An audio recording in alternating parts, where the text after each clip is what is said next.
you have to have a burning desire to be wealthy. You can't just be a entrepreneur. You can't just hope for it. You can't just pray for it. Like, you gotta have that, like, get rich or die trying. Like, for real. Like, I am gonna be rich.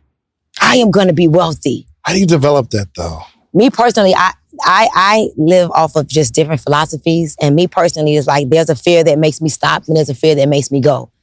There's a fear that makes you stop and a fear that makes you go. Okay. So the fear that makes me go is knowing that this can go away. Like, I mean, let's take the crypto, for example, right? I looked at my account yesterday, and it's you know, I believe if you can't afford to lose, then don't invest it. Yeah, you know, unless you invest in it yourself, you're never losing, right? Keep it low, because you know, everybody don't know. You know.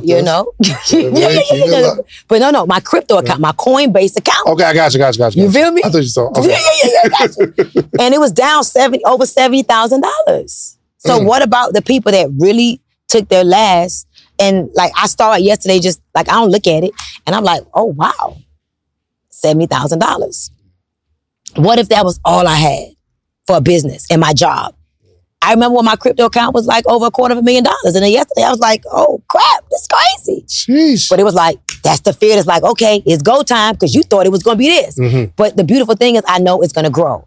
Then, like, for example, my other businesses, and I never told nobody this, but exclusive behind the scenes. I believe in having leverage too, right? So I am the top income earner in my company, right?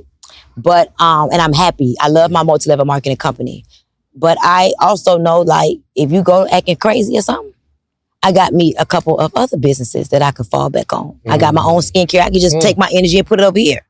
I got a CBD company. I could take my energy and put it over here. So number one, I believe in imagination, visualization as well. You are watching this because there's 3 things you want to increase. I already know, because I know you. You want to increase your income, your impact, and your influence, okay? All necessary things in the day and age that we're living in right now. Listen, the young lady that's in this episode, you're watching this episode with Miss Stormy Wellington, either because you already know her and you're a fan, you admire her, you're somewhere in her lineage of successful people that she created. But she's going to be doing a 5-day virtual challenge that's going to teach you how to increase all 3, your income, impact, and influence. Listen, they say a recession's coming, and it is going to be mandatory, necessary. It is imperative that you learn how to create passive income. So listen, I want you to stop what you're doing right now. Press pause on this episode and go to WiFiMoneyChallenge.com, WiFiMoneyChallenge.com, and enroll. Go VIP. Some people are going to do general admission, but I want you to go VIP. You need to sit front row. Sit at this young lady's feet. Listen, she's made $50 million. You don't think she can help you make 6 figures? You don't think she can help you become a millionaire? Listen, her and her successful friends are going to be teaching over 5 days. I don't know if she'll ever be doing this again, but go to WiFiMoneyChallenge.com, and now it's time. Now it's time that you start building generational wealth, and you ain't got to work really, really hard. You ain't got to break your back to make no money. Listen, WiFiMoneyChallenge.com. She's going to teach you how to make millions hands-free, okay? Stop this episode. Go to WiFiMoneyChallenge.com, come back to the episode, and then like, comment, and engage with this episode, all right? I'll see you on the episode.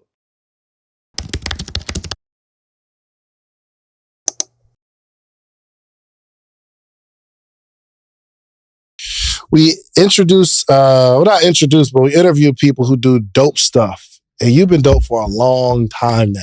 Your name been ringing bells in the streets for a long time now. We got Miss Stormy Wellington. All right. We got Miss Stormy Wellington. For me too, Hello. Stormy, what's happening? Man, I'm excited to be here. This is definitely long overdue. Absolutely. I told you when I walked in here, it brought back so many memories. I had my first big ticketed event here. It was 59 people, and it feels surreal for me. I could really feel I could feel the energy. We took our picture right here with our thumbprints that we were going to make an impact. And so I just want to tell you, first of all, thank you for doing what you do. Thank you for having me, and thank you for having this establishment where I was able to have my first event, and it was intimate like I wanted it to be. Amazing. You just did one. How many people was there? Physically in the room, 500, 550. To go from 59 first time, a couple years later, over 500 in the room. And you streamed it, I imagine? So we have 500 people watching virtually. And we have 500, Black and Latino in the room. And this was our first time having we had 5 white people. Really? Yeah, I'm very proud of that. Can you tell? Absolutely. So I want to, obviously I want to get into the story, the backstory, but you've had some amazing successes in your life, right? We were just at a mastermind and I didn't know that. Like there's, you kind of stood up, kind of told your story. And you don't have to answer the question if you don't want to, but what'd you make last year? So last year, well, I did pay the IRS and everything, so don't ask me to borrow no money. I made investments. I don't have no money to loan out. So I did like a little over $20 million. Don't have no money to loan out. It's all in investments and in taxes. So if you see this and you're a family member of mine, I don't have it. So you have a mainstream of income, which I think a lot of people know you for. Yes. What's like some other stuff you invest in? So I do a lot of things. People don't understand that, once you become successful at one thing, which that's something that I'm going to really become adamant about teaching, once you find success in one thing, you're supposed to evolve and do other things. And so I got my start in multi-level marketing 13 years ago. I am still in multi-level marketing. I would never leave multi-level marketing. I am the top earner in my company, Total Life Changes. We distribute nutritional supplements, energy supplements, coffees, detoxes, essential oils. You're able to, work anywhere in the world. You're able to do drop shipping. You're able to make digital currency. And that's my primary. Right. The second stream of income is I have my own CBD company. I am really big on physical mastery, physical fitness, feeling good within your body. A lot of people don't understand what's getting in the way of them and their happiness, their peace, their joy, their monies is their health. Really? For real. Most people don't do nothing about their health until they're obese or sick or a family member die and then they're inspired to do something. But I know a part of why I am who I am and where I am is because of the nutritional supplements I take, the routines that I have every day. So, Stormy, I can't seem to get to the gym, man. You don't have to go to the gym though.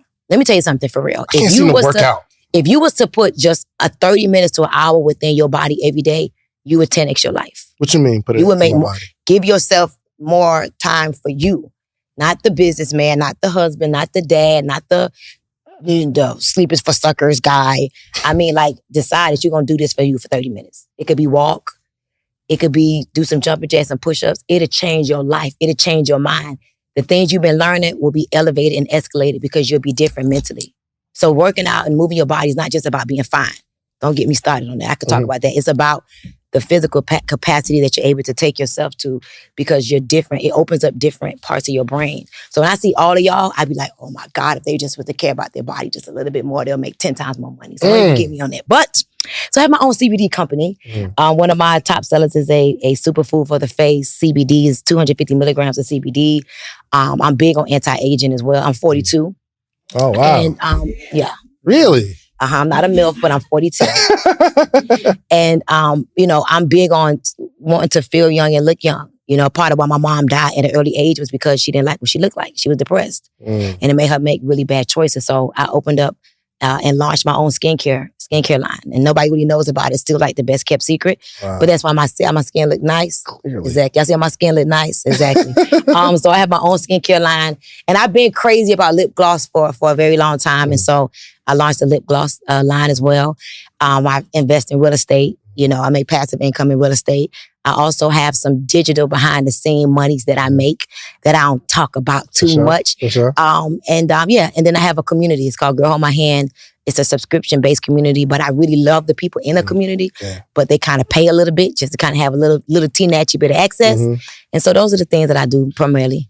So somebody might look at that and say, oh, well, Stormy make multiple streams of income. I'm going to go out and do multiple streams of income. But we got to qualify that, right? Because you did the same thing for a decade. Am I right? Over a decade. And that is one of the things that I actually wanted to forgive myself for, because I see people trying to be me so bad. They try to do what I do so bad, too quick, too fast. And I be like, no, go back 13 years ago. Don't do me now. Yeah. Go back to what I did in the beginning. So, in all fairness, for real, I've been thinking about that a lot lately.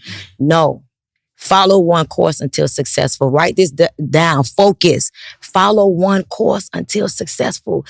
When your energy is not focused in one area, you cannot be successful in all areas. It doesn't work that way. And even when I look at my multiple businesses, they all could even be doing better. But it's me trying to separate my time and work on 6 things.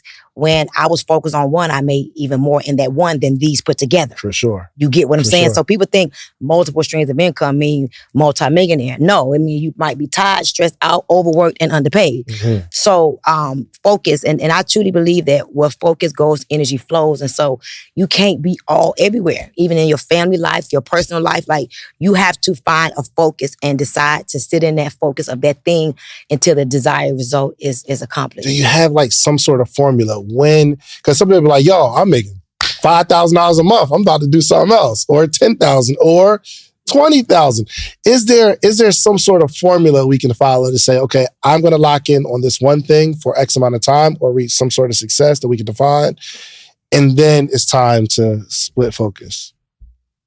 So here's what I would say, and the gurus will give you this philosophical answer. And I'm going to say, find your peak performance, perform your peak performance. But if it goes back to biblical, the Bible says, be fruitful and multiply. If you're making 5,000, but you have not multiplied somebody else making 5,000 like you, you can't go nowhere. Until you have helped somebody match your income, stay right there. Yeah. Got you. And then what's going to end up happening is that when you multiply what you've accomplished in somebody else, or at least half of that in somebody else, if you're making 5,000 a month, have you helped somebody else make 5,000 a month? If not, you really ain't successful. You just temporarily winning. I like that. Okay, we clap it up. You know what I mean? So, that's how I keep myself grounded. Yeah. Like, okay, Stormy, who did you help? Like, my goal is 1,000 families, and people will be like, I think you at 1 billion families now. I get what they're saying, but in my mind, I know I could get comfortable. Like, I have enough money. I make enough money right now that I could retire. I could chill and not do nothing. And I could still travel. I could still eat. I could still fly first class. I could still buy jewelry and clothes. And I'm not saying retire and be poor. I could retire and live an amazing life. But how boring is that? You know what I'm talking about. 100%. You look back at your old self, you're like, how many people look like how I used to look and live like how I used to live that just need to hear from me so they can see and learn my way of doing it. Because no matter what anybody may think about you, David, or even me, we have had mentors and coaches along the way, right? But you still did it in this certain type of way. For so sure. now it's like, I got a way. Let me teach them the way. Yeah. Used to work at Cheesecake Factory. Yeah. Yeah. So, that's what I feel. I feel like until you can say, I make $1 million a month. Who did I help make $1 million a month? If you ain't help nobody make $1 million a month, you just lucked up. If you make 10 grand a month and you ain't help nobody make 10 grand a month, you ain't multiplying. What happened to that? You so biblical. You so God. Where your multiplication? You forgot about that part? Right. You wouldn't have 5 kids. You think that's what he was talking about? So I just have this thing where I want to help people. And my whole mission of 1,000 families is to help 1,000 people become millionaires every year, though. I haven't done it yet. And I'm probably going to be old by the time I do it. And when I say I don't count, if I help you make $1 million and you help your homeboy make $1 million and you help your sister make $1 million, I don't count that person on purpose. I want to stay stretching myself. Like for me, helping somebody. I want to help 1,000 people become millionaires every year. You understand? You understand that hunger? That's a tall order. That's a big goal. Thank you. So it's like when I can't go to sleep and everybody's sleepy, and here's what I've done to myself. I programmed myself to believe that I could do that. So now when I wanted, 2 weeks ago, I was like, I'm about to retire. I was so frustrated. And I was like, man, I'm about to retire. And it really was quit though. But I didn't want to use the word quit because that's for suckers. But I really felt like I wanted to quit. But I found a fancy word to make myself accept it. And I'm like, nah, I was about to retire. But I'm like, no, Stormy, unless you have helped 1,000 people become millionaires, you cannot quit or retire. Fancy name. So is that the driving force that keeps you going? It is. I've been saying it for so long, like I messed myself up. I use some of my own strategies for real, and I live by it. And it's like, it's in my DNA. Like, I can't stop. So I'd be like, why you in this class? Why you spending this money? Why you investing in this? Why you doing this? Why you still working? Go to sleep. I'm on 2 hours of sleep. I went to bed at 2:30 this morning. Had to be to the airport at 4 to be here. Right. I'm on 2 hours of sleep. And I'm like, look what I did. I kept saying, sleep is for suckers. Now I ain't going to sleep. I'm auto-suggesting, reprogramming myself, and I ain't been asleep for real in a minute. I got to ask you this on the other side, because there is a certain level of, I don't know if it's toxicity to entrepreneurship, because I love entrepreneurship. Like, I'm somewhat addicted. I see you probably have even more of an addiction to like really going out building. Do you think there's a downside to this mindset? Yeah, of course. I mean, somebody asked earlier, like the balance part. I don't spend time with my family like I should. I don't spend time with me like I should. I'm always giving myself away to somebody else. But it's like, it's my happy space. And then it's like, when I want to spend time with my kids, they want to be on the phone and on a game. So I'm like, well, what are we doing then? Right. I might well go do what I want to do since you're going to be on your phone and on the game. So it's a big downside, you know. The time. Yeah. It's hard to have, you know, certain kind of relationships. Your man want to do certain things and you be like, I want to do this. Right. And then it's like, okay, either we going to get on the same page or I'm going to be turning you off because you're going to be like, what's wrong with you, crazy lady? Because it could come across like a crazy person. Yeah. Yo, I know somebody's watching this. Is it hard to date being a woman making multiple 8 figures? Like, that's... Because there's some people in careers, they make 6 figures and they having a hard time finding a man because they feel intimidated. But somebody of your status, is it tough? Or has it been? Because you've been up for a long time now. Yes. Yeah, it has been. It has been. You know, a lot of men, and I'm in a relationship now. So, you know, it's different. So it's easy. No, it's not easy. It's not easy because you got to remember, like, men are used to being like the man. Yeah. And depending on the type of man, you may not feel like, not like so much the man when the woman wants to fly private to Paris or fly private to Bahamas. Right. And you can't pay for it, but she can. Depending on the man and his confidence, either he like, man, my girl doing, I'm grateful to be with her. Or he resents you. Just because I want to fly private and you can only afford first class, do that mean we don't go private no more? So it's about the confidence of the man. It's about the way the woman does it. Do you have these conversations up front? Yeah. Like immediately, yes. Like, listen, I'm probably making more money than you. Yes. Let's talk about this. I didn't used to in the beginning because I felt like that was kind of endearing. It was kind of like, I won't say endearing. Like abrasive kind of? Yeah, it was kind of like cocky. Yeah. But why waste time? Like, tell a person. And like, for me, I believe that if we together, I don't care where you are. As long as you are right and you got some ambition and some work ethic, you're going to be further along because of our connection anyway. So be okay with wherever we at right now, but just know if I'm with you, I believe in you, we about to do some crazy stuff together because I believe in the power of the Mastermind Alliance. Absolutely. So we come together, we about to take off. So it doesn't bother me and thank God for the first time I think that he's not insecure or intimidated. Good. Well, today we see the Giuseppes and flying private and all the amazing things you're doing. But you weren't born this way. Like I heard a little bit of your story, and the things you've gone through would have broken some people. And I want to talk about it because like you're so far away from where some people are right now. They say I can never be there.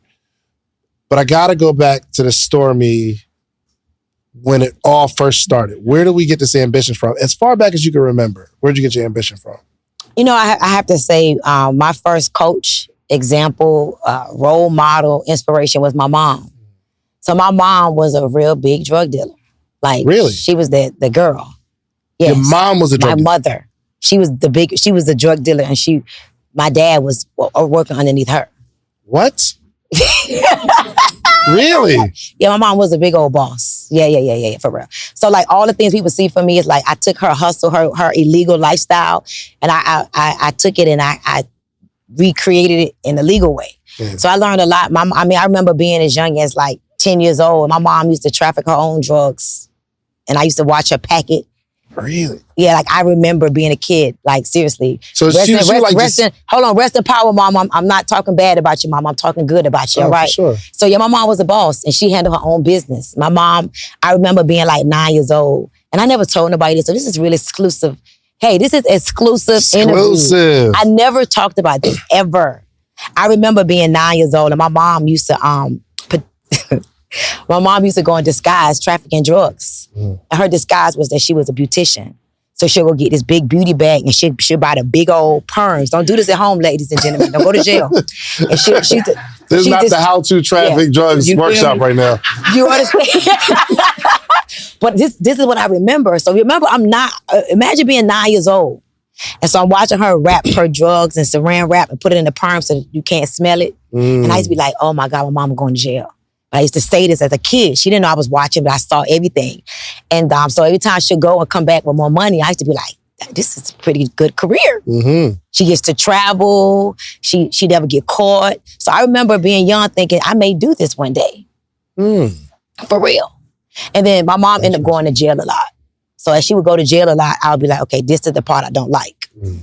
Because she leaving her kids. She would leave us with friends that she thought was going to take care of us. Like, I remember being beaten with water hose. You know, to this day, I don't like the smell of beets. I don't like beets because I used to be living with one of my mom's friends while she was in prison, and the lady would abuse us and abuse me and my brother. Yeah, it was a lot, and so that's the part I didn't like. And then I ended up in foster care. Many people don't know I lived in foster care for like 2 years. Wow. And then my older brother came and got me. I was about 7, from about 7 to like 9-ish.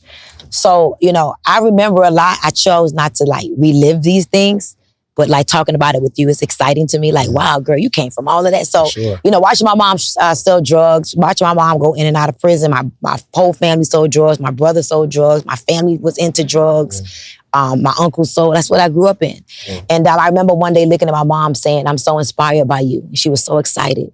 And I'm like, to not be like you. And I'll never forget that day. She wanted to beat my that day. I probably did get up in that day. Okay. Try to give me the edited version a little bit. We'll edit it. But so you looked at your mom and said, you inspire me to not want to be like you. Yes, I remember that. Listen, man, there's a whole lot of mothers out there that can use some help. Listen, sick and tired of being sick and tired. You at work working full time, not being paid your worth. You're not making ends meet. You want to make some extra money and you're sick and tired of these high daycare bills. My gosh. Listen, if you're ready for a change, ready to make some extra income and want to be in control of your destiny and in control of your finances, Mike got something for you. Listen, I want to introduce you to the Bossed Up Mom. Listen. They teach you how to partner with brands like Amazon and Target. You don't have to buy products. You don't have to buy inventory. You don't got to hold this inventory. You ain't got to have a closet or a garage full of stuff. You can work 1 to 2 hours every single day. Now, you got to do some work, all right? But you can work a couple hours every day while you still got your job and make some bread, okay? You can make up to $5,000 part-time every single month. No guarantees, but you got to put the work in. I'm telling you, you need to go to thebossedupmom.com. They're giving you a 40% discount simply because you're a social proof listener. 40% off their coaching, their program, okay? So look, go to thebossedupmom.com, thebossedupmom.com. And I probably was like, I didn't have any kids then, so I probably was like 11 to 12. 13. Had my first child when I was 15. Really? Yeah, I had my first child when I was 15. I had my second child when I was 19. And my last child when I was 32. Do you think it was your environment that caused you to do that? Absolutely. What about your environment drove you to say, I'm gonna have a child? I mean, obviously you don't plan on let me have a child, but was there any education around sex or anything like that? No, I dropped out of school in the 9th grade. In the 9th grade? Like the summer. Not even the summer, like 2 weeks in. So really like the 8th grade, I just like saying 9th grade because number 9, my favorite number, so it rhymed. But so I dropped out of school in the 9th grade, had my first child when I was 15. Where I come from, being a stripper, selling drugs, robbing people, you know, dating older men, having babies, it's cool. No, I never robbed nobody. I stole, but I never robbed. Okay. There's a difference. What's the difference? Stealing is when you just go take it and you think the store got money, so it's no big deal. They got loss prevention, they count that. Robbing is when I hurt you and you're a regular citizen working your hard job. Gotcha. Okay, I got you. Stealing is an institute. Robbing is a person. Gotcha. Stealing is okay. Robbing, But in my mind, when I was younger, it was a difference. In my mind, they got a lot of money. They have funds. This is what I used to tell myself. They have funds allocated for loss prevention. and lost, and I'm stealing, and I'm helping somebody have a job because this is a department, and they don't need it as bad. Justified. I used to tell myself that, no lie. Wow. Like I love that I always go back to who I used to be because I need to know what did I used to tell myself so I could talk to the people that's still telling themselves what I used to tell myself that got you stuck. Thanks. So I used to tell myself all kind of crazy stuff and really believe it. So yeah. I'm always interested in this, like like dancers, strippers. Do you remember like the first day of being a stripper? Yes, God. Yeah, especially like when you see it in the movies, the girl's real like timid. Like, what was the first day? So the first day I was 14. 14? No, I'm lying. My very first day I was 13. So it's two different stories. At this point? Yeah, I look grown. I always look like an older woman. That's why I'm so happy I look like the Fountain of Youth right now. But when I was 13, people thought I was older. So I went into this club, and I remember I had on this black suede skirt, this white top, this black suede vest. I had my hair cut short. I used to, pump it up so it was tight, right? And I went to the strip club with my friend, and his father owned the club. They wasn't IDing nobody? No, his father owned the club. Gotcha. So I was able to get in with him. And I looked grown. Yeah. So he left me outside. I'll never forget this. He said, I'm going in the office real quick. Let me get some money. So I'm standing outside. Mind you, my water off back home. And this fat man walks by and he looks at me. And I was disgusted. And now, mind you, I'm in a strip club. I always wanted to see it, but I'm disgusted at this moment. But I'm in a club and he walks past me and he looks at me and I'm like, don't look at me. I'm looking at the girls. And he comes back. He said, if you lift up your skirt, I'll give you $600 right now. What? I'm 13 and the water off back home, right? And I'm like, I cursed him out. Then I thought about it and I started kind of looking for him. Like, don't ever talk to me like that. Then like 20 minutes later, you like, yeah. Y'all see that man with the 600? Like? For real. And that was my first experience in getting $600 real quick. Wow. And it kind of opened me up like, this kind of cool. And then my friend, her name was Mona. She was like 14. She was a stripper. She got a fake ID. She used to come home and make like $3-4 a day, throw it on the floor. We would, So I was very fascinated with money and quick money. And my mom was in prison. And I had my father. He wasn't there. And so I had to do what I had to do at a young age. And how long were you stripping? So I was stripping. It was spurts. So I was not like a bona fide stripper at 13. I was like go in and like sneak out. And then Mona got me a fake ID. So that's when I went to the Rolex. That's the big famous, Rolex? The Rolex? You better not know about the Rolex. I wouldn't know. My wife said, no, I don't know nothing about it. Exactly. But no, it's like a really popular like tourist attraction strip club in Miami. So I started working at Rolex. I had a fake ID. So I was a real go to work every night with my bag from the ages of like exactly 17 to 20. No, to 19.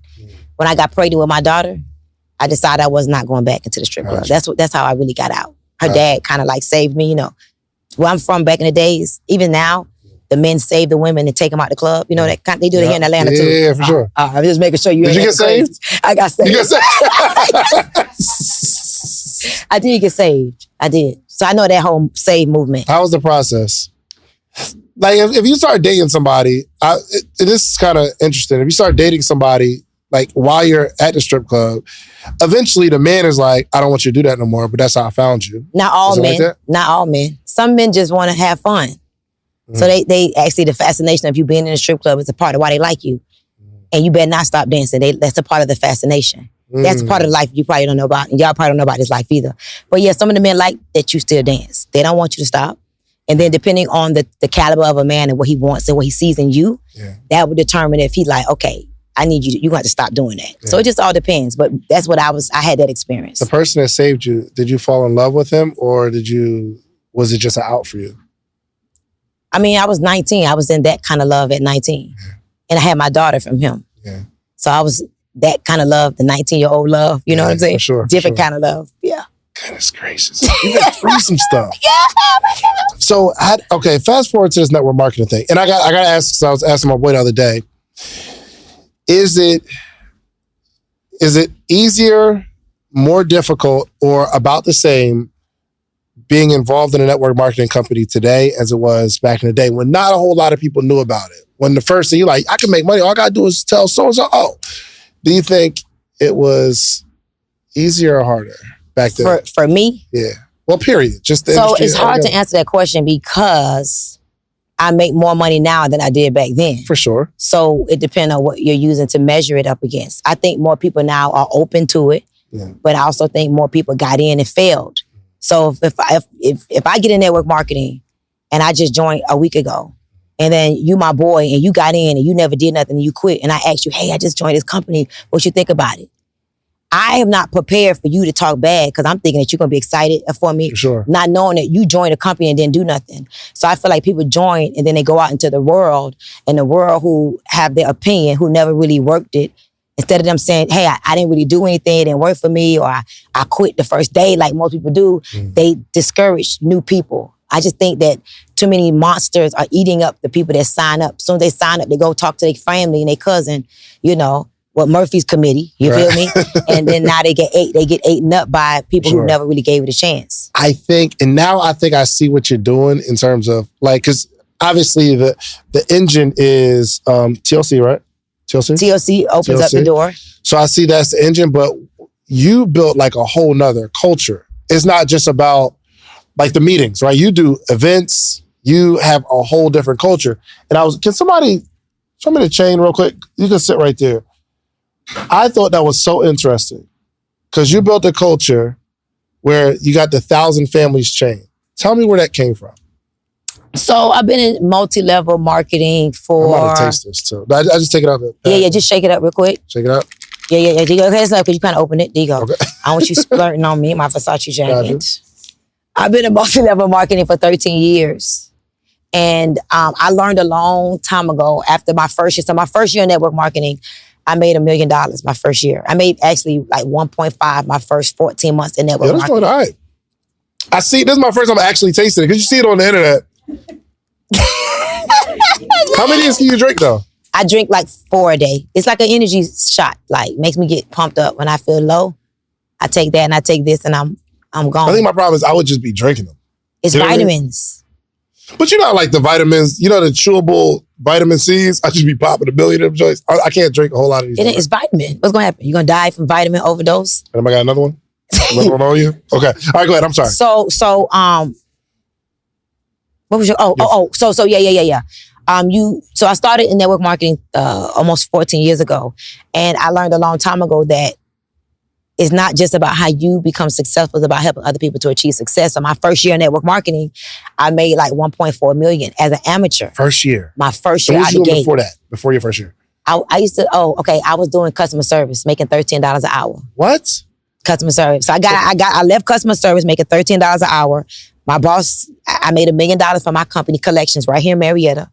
I bought $1 million in closed accounts in 7 months. My boss tells me he's going to give me a raise. The raise was 25 cents. After me bringing them $1 million, I found out that day that was the biggest raise they had given out in like 13 years. 25 cents. 25 cents was the biggest raise they had given out in 13 years. And they wanted me to be excited about it. That day forward, I just was praying to God to send me an opportunity. I didn't used to believe in multi-level marketing. I thought it was a pyramid, a scam, because I tried some things and it didn't work. So I almost didn't get in. But the company that really enticed me was a company that had products that I knew people could use. What was the product? What was the company? Body Magic. Body Magic. The waist trainer joint. Yeah. Jeez. So I started the whole waist trainer joint. I believe that. For real. 13 years ago. So the girls who, manufacture, I started that though. Wow. I'm just saying. For real. So that's how I started. I made 1.5 in 14 months. And I helped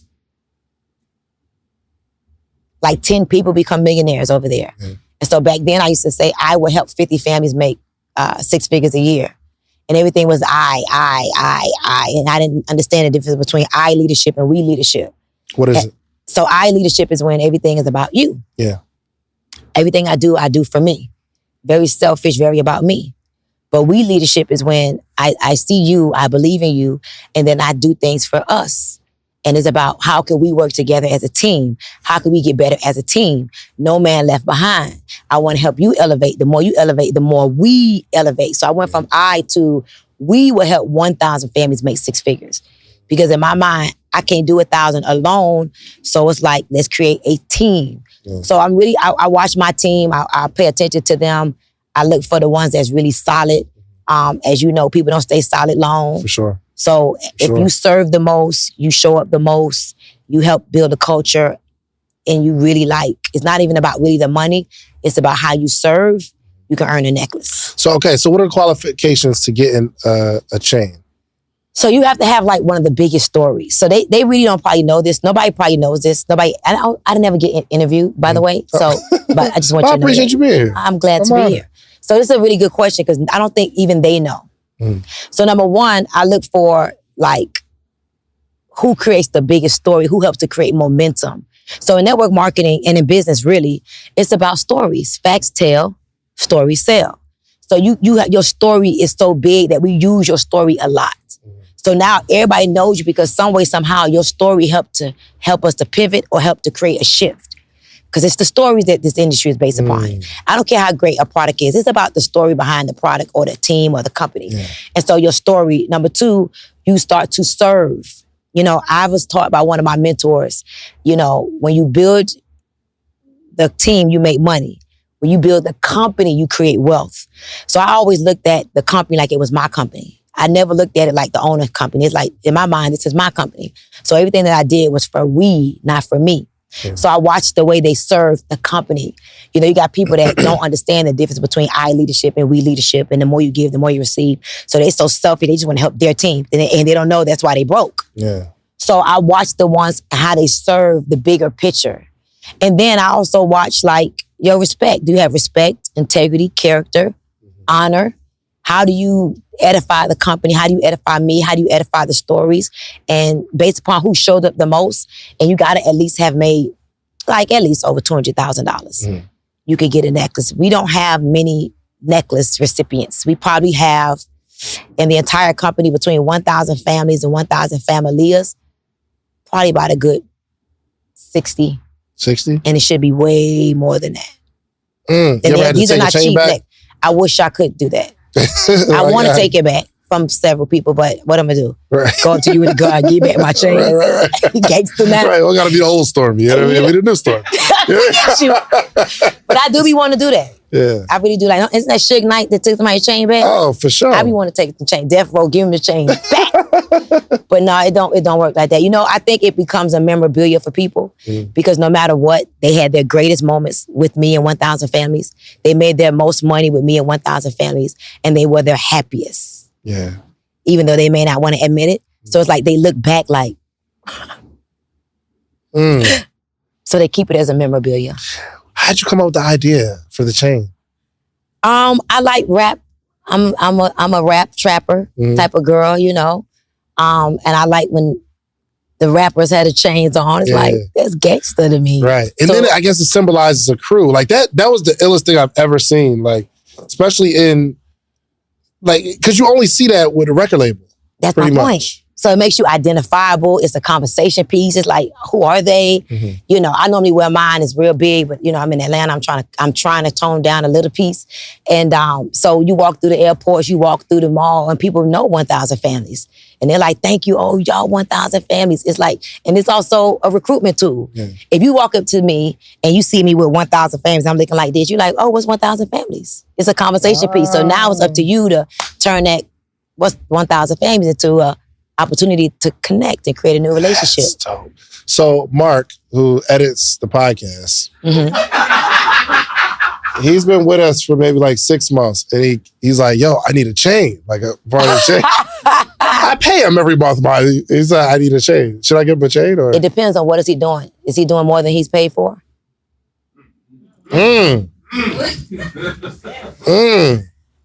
Guess Mark would have to answer that.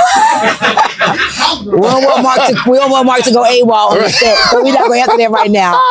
But when this is over, me and Mark got to talk. That is culture. I like that. I like that. Okay, I do want to get into like the mindset behind building wealth, right? Because I don't think people really understand what it takes to truly, truly build wealth. If you had to kind of give me like the 3 most important things to building wealth, what would they be? Wow, it's a great question. Number one, I would say that... All right, listen. Every single week, every episode, you hear me talking about themorningmeetup.com. It's the community. Let me show you what's happening here. Every single morning, Monday through Friday, there's 400 plus people on a Zoom call, right? We're learning, we're talking, we're growing together, and this is you. There's all these people here. It's all these people in the morning meetup. Hundreds of people reading books, growing. We get together quarterly. It's amazing. And for some reason, you just keep looking at, just go to themorningmeetup.com and get in the circle. And then you'll be like way happier. Just themorningmeetup.com. Let's get back to the episode. You have to have a burning desire to be wealthy. You can't just be a entrepreneur. You can't just hope for it. You can't just pray for it. Like, you gotta have that, like, get rich or die trying. Like, for real. Like, I am gonna be rich. I am gonna be wealthy. How do you develop that though? Me personally, I live off of just different philosophies. And me personally, is like, there's a fear that makes me stop and there's a fear that makes me go. There's a fear that makes you stop and a fear that makes you go. Okay. So the fear that makes me go is knowing that this can go away. Like, I mean, let's take the crypto, for example, right? I looked at my account yesterday, and it's I believe if you can't afford to lose, then don't invest it. Yeah, sure. Unless you're investing in yourself, you're never losing, right? Keep it low, because everybody don't know. You know. But no, my crypto account, my Coinbase account. Okay, I got you. You feel me? I thought you saw. Okay. I got you. And it was down over $70,000. So what about the people that really took their last? And like, I started yesterday, just like, I don't look at it, and I'm like, oh wow, $70,000. What if that was all I had for a business and my job? I remember when my crypto account was like over $250,000. And then yesterday I was like, oh crap, this is crazy. Jeez. But it was like, that's the fear. It's like, okay, it's go time because you thought it was going to be this. But the beautiful thing is I know it's going to grow. Then, like, for example, my other businesses, and I never told nobody this, but exclusive behind the scenes. I believe in having leverage too, right? So I am the top income earner in my company, right? But, and I'm happy. I love my multi-level marketing company.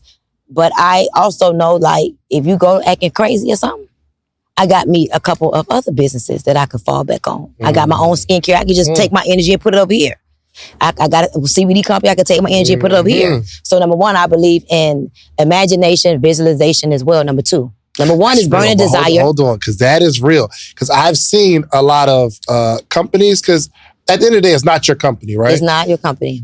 And I've seen a lot of companies just go AWOL. They start doing what they want, especially when they start paying you too much. They're like, ooh, try to figure out ways to not pay you. I've seen companies take people's check, right? Because, you think you're an entrepreneur, you built it, and they can take that joint.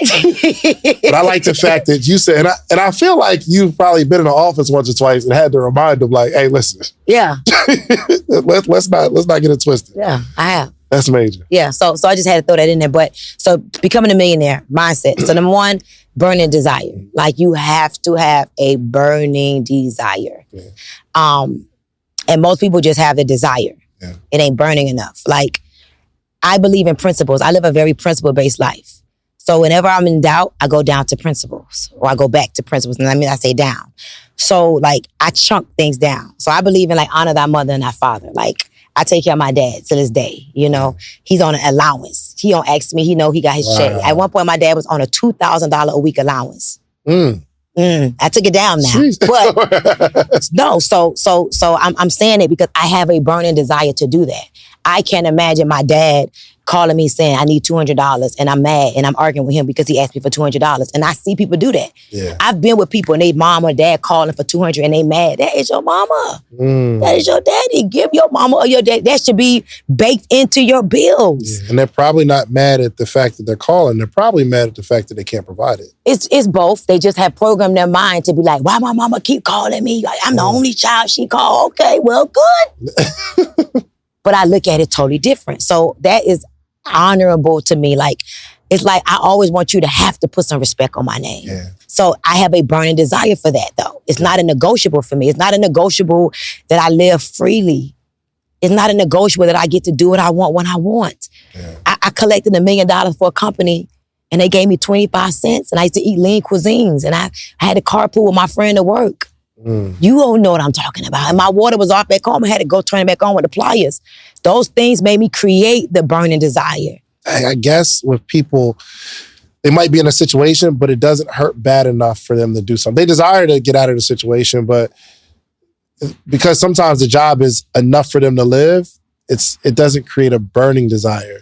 Does it have to hurt bad enough? Yeah, but it has to hurt bad enough. You have to understand the correlation, though, like the contrast. And you have to be around powerful people. Like, you don't even know, and I'm going to save it for later on, how much credit card roulette changed my life. That may have been nothing to y'all, but you don't even know what it did to me. Tell me. Okay, you got to tell them the scenario. All right, so this is what we did. Credit card roulette. So we're all at the table, and it's a beautiful sight. We're all in Clearwater, and we're all at a table. And I think Neo probably invented this game called Credit Card Roulette, where pretty much everybody puts their credit cards in a hat, give it to the waitress, and she pulls these cards and gives everybody a card back. And the last card just has to pay for the whole table. The cool thing was we were all excited to play. I remember going to some dinners where you try to figure out, who's going to pick up the bill? We're all excited to play. So I had to pay. They cheated me, though. You know what I mean? Because so everybody has like an American Express card, like, like it feels heavy, but everybody gave a debit card. So now the girl's giving it all the debit cards, now I'm left. But so see, let me say something. You said about communication is everything. Yes. No, guess what happened? And he's so in it, he don't even understand the bigger picture. That's not even weird. Can I talk about it? Can I get 2 minutes? So this is important. Y'all gotta know this. Okay, so I'm at this table, and the table had to have like 14 people. Everybody don't know each other. This is not like my family. This is a bunch of random people from a mastermind. Out of the 14, is probably 6 of them that's friends. The rest is just random people. So we all eat, and we eat big. Like, we got crabs and drinks and more crabs and calamari. And like, this ain't no cheap. This is not, what you call it? I'm not even gonna say it. Olive Garden or something like that. There you go. This is like, it had to be at least $700, at least. You paid it. I know exactly how much I'm sure. I know exactly. So it wasn't no cheap. And I'm used to being with people for real, that they're used to one person paying the bill. They look at me, they know I'm gonna pay because I'm the bigger check. Or I'm used to people saying, what's my bill? I only ate the crab. I didn't drink that. I didn't eat that piece of bread. I only took one piece of bread. Nobody got time for that. Right. I'm used to people like giving 50 credit cards. And the way they're coming back with 20 black things giving you your sleeve. Like, come on. That's another thing you probably don't know, right? This is all, I'm sitting there watching this. And this is the thing that you don't know. I wanted to play because I understand sowing a seed into all of y'all. Y'all are all making millions of dollars. I want to feed you. I want that seed. Sow a seed, reap a harvest. It's a part of my principles. Sure. So it was my credit card. Neo was like, no, girls can't play. Yep. That's another thing. They not let the girls play, y'all. So no girls can pay the bill. No girls can't play. I insisted on playing. Yo, she tried to slide her credit card to the waitress. Yeah. It was my card. That's why that's why they made you pay. Yeah, for sure. So my card ended up being the card that was supposed to pay. I was like, yes, pay. And then it was like, nah, you can't play. David, your card was really last. Yeah. You pay. So it was my card. So I remember, yes. I was like, you want to be in the ring with us? You got to pay. But yeah, Neil was like, no women can play. Exactly. And so that's how it happened. So how did it let me finish. So we got 3. So the first one is burning desire. The second one is understanding the power of imagination and visualization. I'm sorry, hold that real quick. But you said that credit card roulette changed your life. Oh, so it changed my life because I've never seen that. Like, first of all, like, I've never seen that many black men making the kind of money y'all making. I think you so in it, you don't even know it no more. You get what I'm saying? Like how you say, I'm so far over here. You so far in these circles, like him 500, Neo, Marvin, you, the Trapper guy, like Papi Chulo, like, I'm like, they don't sell drugs. They not. That's crazy. And I never seen that before. And that's that's like me and Annetta, like all this, and then y'all not acting mad with each other. Y'all giving each other advice. Y'all like, we about to do this. Y'all finding ways to collaborate. Collaboration is a new currency. Facts. So I never seen that. So the way y'all took care of the bill, the way y'all collaborating, the way y'all was supporting each other, the way, you don't even know at the end of the table, they edifying, like the guys at the end of the table talking big about y'all to me. So you don't know this. Y'all down to having y'all conversation where at the end, we over here having our conversation. So it was just, and when I'm in rooms and tables like that, it's a lot of white people. Excuse me, but to see that with black people, I was like, okay, this exists. And they ain't mad at each other. And it felt like love. The energy was like, that was worth my money, just that alone. The networking that took place at that table, the things that we created at that table, the way me and Annetta, y'all inspired two powerful women. Yeah. We've been talking about that since. And listen, you know, my new rule, if you can't play credit card roulette with me, you can't eat with me. And here's the funny thing, the next day, they ain't play credit card roulette. I was like, I should have went with them to eat. Where they at? They were doing the tab thing. And I was like, I don't like how this feel. And I wanted to pay. I don't like that. Yeah, you know what's crazy? If you're ever in Atlanta with us, like I cannot remember the last time we split a bill. Ain't nobody got time for that. That don't even look right. It looks stupid. You a big old boss, but you talking about my bill was only $75. Pay the bill. I hate that. So I was very impressed. Yeah, Neil said something powerful. He said, yo, if ever you're in that scenario and someone doesn't want to play, that means you can't eat with us next time. He said that to me. Yeah. He said that. He said, if you can't play, you can't eat with us. Yeah. And I think everybody, I mean, there's always levels, right? You might go to Olive Garden and it's just a few of y'all not making millions, but like feel what it feels like to be able to take care of the whole bill. Now. At Olive Garden, at Waffle House. Like, don't separate, this drink, I didn't have a Coke, so take mine off. It was on, you feel me? I think that's that abundance mindset. But go ahead. So but people don't know that. They don't know that is a principle. Yeah. They think that I didn't eat it, I don't have the money. They don't know that paying the bill is going to help you to get the money. 100%. Because you're sowing the seed into the right fertile ground. They don't know that. You pay the bill, and then it's also marketing. Yeah. Because look, I can't stop talking about you. Look what happened. Stormy Wellington is telling everybody about credit card roulette, and I can't talk about credit card roulette and leave y'all name out. It's so cold. That's amazing. Okay, 1, burning desire. So 1 is burning desire. 2 is visualization and imagination. Like, it's okay to live in your imagination. Like, it's okay. Stop looking at reality and what is right now. That's how it's going to always be. You got to be willing to, and I did a training last night on this.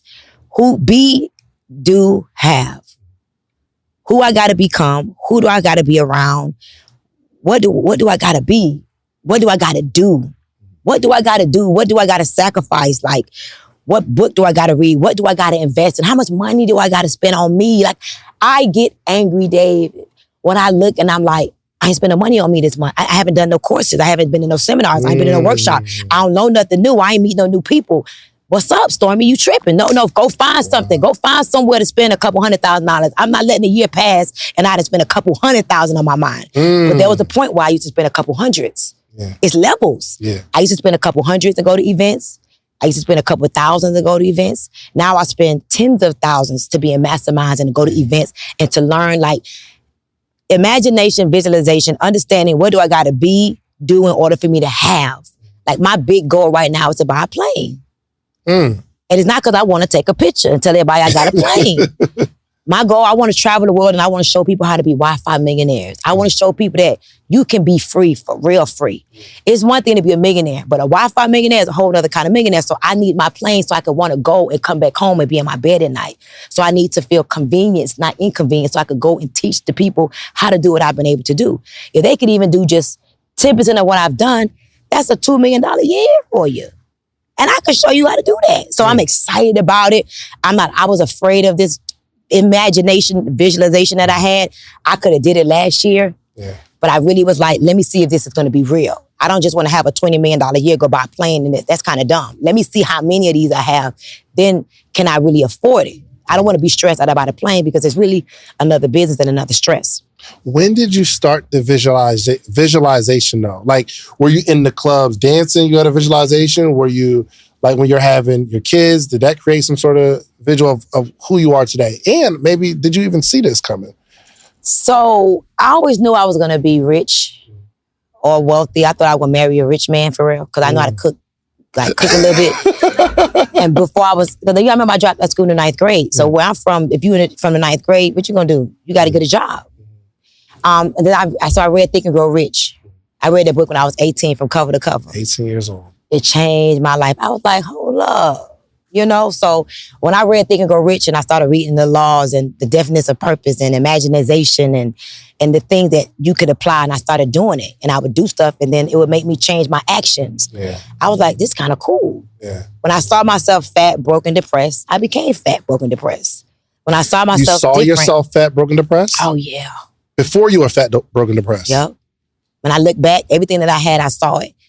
And time caught up with me. And I didn't realize that I was in it until I got into new rooms, or I had opportunity to get into a mastermind, or I went to a seminar, or I read a book. And it's like I woke up. Like I'm in a new reinvention process right now, because coming from the mastermind I just left, I'm woke again. Yeah. So me sleeping 2 hours for the last few days, sleep is for suckers, for real. Yes. It ain't bothering me right now because I'm on fire right now. So my people around me may be feeling a little uncomfortable, like, go to sleep. I'm like, I ain't sleepy. Yeah. I'm excited because I came from an environment that has elevated me and made me realize that I ain't doing nothing. Yeah. You think you doing some big stuff, girl, that little money, you ain't doing nothing. Listen, when Myron said, I'm a millionaire, I'm a skillionaire, but really I'm a chillionaire. I like to chill. Right. I don't think you was there. Yeah, I was there 100%. I was like, you're like, yeah, y'all working too hard. He said, man, I work one good day. Yeah. I was like. He said, I am a chillionaire. And then I go play golf and I do what I want to do. He said, you get me for one good day all day. And I'm like, and I know I used to be like his coach. You know how that feels? And I've been talking to my team and they probably think I'm trying to talk about somebody. They don't know when I say the follower is about to become the leader, and the leaders right now are followers. Yeah. Let me repeat that because somebody need to hear that. The followers who work hard to become, are about to become leaders, because the leaders have gotten comfortable thinking that they doing something because they making more than their sister. Your sister ain't making nothing but $50,000 a year. Don't compare yourself to your sister. Yeah. Come to the mastermind and compare yourself to them people. Yeah, for sure. So that's number 2. Visualization, imagination, be, do, have. And you know what? You gotta have some work ethic, man. Got to. Like, you gotta have some work ethic, especially in the beginning. Like, you gotta have some work ethic. What you lack in skills, you make up in numbers. I have a strategy, I call it the TMT strategy. I ain't gonna get to you too much right now. But I need the whole thing. Try, measure, tweak. Try, measure, tweak. Try, measure, tweak. I like that. Yeah. I like that. Try something. Dang. Anything. Just try something. Come on. Like, I be like, please. I be begging. But you know what? Let me tell you why I messed up. And this is why. Like, this is my first day so I'm on a vacation kind of sort of right now. Oh, word. Yeah. So I told all my people, like, I'm on a vacation. So this is part of my vacation, by the way. That's what's up. And I had to take a vacation because I needed a break. And I realized that I messed a lot of people up. And this may be good for you to hear this right now. How old are you? 37. Okay, so I'm 42. And it took me this year, within the last 12 months, to learn what I did to myself. One of my mentors, I was on the phone with one of my mentors, and we talking, and I'm telling them about the things I'm going through, and I'm excited. And he like, superstar, I love you. White man, so he's very, I love you. I love you too. He said, before you go, I want to ask you something. What role did you play in all of this? What role did you play in all of this? And the things that was, because I'm telling him about the bad things happening, the frustrations and, you know. And when I told him, he said, good. He said, you have to know so you don't do this again. So what I did is I allowed people to get too close to me. I allowed people that were supposed to be my students to think they were my friends. I allowed people that were fans to be my employees and to hang around me. And I let them come around me and kick it with me and laugh with me and he and joke with me and drink with me and kick it with me. And then they stopped letting me, I no longer mentor them. They think I'm their mentor because they come around every now and then. But when I was mentoring you, you made more money, you was happier, you was more successful. They don't know that they're not listening to me no more. They don't even know though. They think they are. They don't even know. But guess how they're gonna know? They're not gonna be able to get me on the phone. When they call, I'm gonna call you right back, just right back. And then they're gonna start seeing and realizing, hold up. So I allow people to get too comfortable with me and too familiar. Will get comfortable. And then you hurt them. And this is not a cocky, this is a message for all the mentors and all the coaches in the world. What happens is that you don't realize, because after you around somebody for so long, you become like cool and you think nothing is wrong. But when you allow that, you hurt them. Think about your greatest mentors right now. You still probably, when they call, I'm gonna call you back. For sure. Rivera. You still like, I'll call you back. Yeah. I got people that I text them or call them. Oh, I'm sorry, I mean, you know who this is calling you on the phone? So I'm like, yup, I did it. I allowed them, so now I'm about to pull back so I can serve them more, so they can listen to me. Because if they listen to you and they listen to me, guess what gets to happen for them? They get to be, do, have. Man, yo, you know what? It's interesting because the closer somebody is to you, becomes like comfortable. That's my boy, that's my homegirl or whatever. But you want to, so this is what I guess I would have a question with, because you want to have that culture of like, we are all growing together, but, and you don't want to, I don't know, you don't want the separation, I suppose. It don't work. You're hurting them. Let me tell you, I've been knowing Myra Golden for 13 years. If you notice, I ain't really talked to him that much. Did you notice? You wouldn't have thought. He edified me big time. I don't deserve to talk to him. I ain't did nothing. When I do what I'm about to do, when I show the world how we about to create 1,000 new millionaires, 20 new millionaires in the next 30 days, then I'm gonna be like, hey, what's up? Yeah. Hey, y'all, I'm gonna be talking big. I'm gonna be standing next to him, looking at his papers. Right. I don't deserve it. I didn't earn it yet. So people be getting too freely, too comfortable, too quick, too fast, too soon, and you broke. And you got access to Dave. And you ain't listening and learning, and you ain't being, you ain't doing, you ain't having. You done got so close to me. Do you want to be my broke friend or my rich student? Which one do you want to be? You want to be my broke friend or my rich student? It's our fault as mentors, as coaches, as the captains, the visionaries, the leaders, to pay attention to what we're doing to these people. Yeah, because they do stop asking questions as a mentor. They just start doing. It's just cool. We just cool. We have conversations. Don't do it. You're hurting them. Interesting. And then sometimes you got to tell them, you know, I believe in you so much. I see things happening that's not good for us. It's not good for you. And remind them, how much money you want to make again this year? Well, I'm about to change something, but I want you to know it's because I love you. Don't quit, stay the course, and just pay attention. Remind them. And then when you pull back, if they start acting weird and you know that this is somebody that you really believe in, man, listen to me. One of my mentors, I gotta tell you this, one of my mentors, like I respect him big time. One of my mentors, right? Two things happened that changed my life. One time he invited me to come see him. And this man makes $100 million like 6-7 years. He's probably make $100 million a year now. Big boss. I'm not gonna say his name. Big old boss, right? He invites me to come and see him. He like, superstar. I would call me superstar. Superstar, you need to come see me. You know, I'm like, okay, cool. When? I'm excited. Ooh, my mentor let me come see. You know how it is. You know, yeah, sure. He like fly in. You know, I'm gonna have somebody come pick you up. Long story short, I text him like an hour later. I'm like, man, I can't come. He's like, what? Why? You know what I said? I said a plane ticket costs $986. What? I can't come. Man, he called me. He said, you understand?